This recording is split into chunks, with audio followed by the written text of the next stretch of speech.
कौसल्याश प्रजारां पूर्वसंध्या प्रवर्तते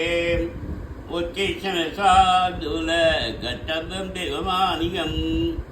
कौसल्याश प्रजारां पूर्वसंध्या प्रवर्तते उच्चैश्चन साधुल गतव्यं देवमानियम्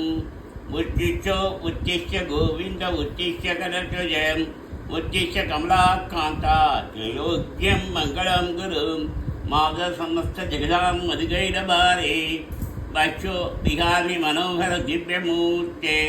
शेषाम्नि शिजर वेदानशीले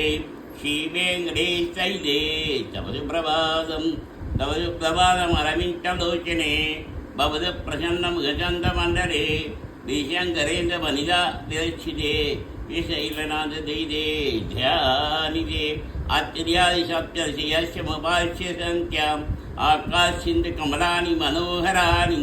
आदाय पादयुगमत्य इदं प्रपन्ना शेषाद्यशेखरविभो तव सुप्रभातं पञ्चाननाभ्यवविषन्वयवाशवाद्य चैविघ्रमादिशरीरं विपदास्तुवन्ति भाषावधि परदिवाशरशुद्धिमारा शेषाद्यशेखरविभो तव सुप्रभातम् ईश प्रबलसरशीलकनारिकेरभूगत्वमनोहरबालिकानाम् आपादिमन्दमनिरस्य हरिवगन्धे शेषाद्यशेखरविभो तव सुप्रभातम् वन्मीलनीत्यगमुत्तमपञ्जरस्थः वाचावशिष्यकदलीफलपायशानि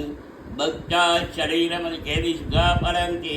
शेषाद्यशेखरविभो तव सुप्रभातम् शांति प्रकर्षमुदरशनयाधिपत्य गायत्यनन्तशरीरं तव नारदोऽपि भाषा समक्रचक्रकरचारराम्यं शेषाद्यशेखरविभो तव सुप्रभातं गङ्गाबलीशमहरङ्गरसानित्यजङ्गारगीत निनदैः सहसेवनाय नैत्याद्यबाल्यसर्षिकमलोत्थरेभ्य शेषाद्यशेखरविभो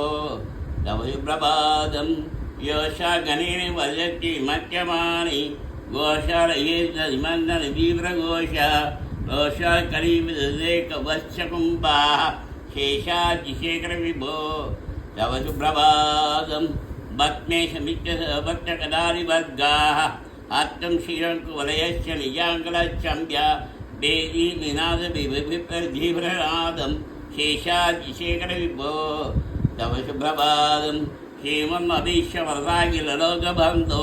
श्रीश्रीनिवासदिगदेकजयिगसिन्धो श्रीदेवदाकृतभुजान्तरदिव्यमूर्ते श्रीवेङ्कटाचलपदे तव सुप्रभातम्।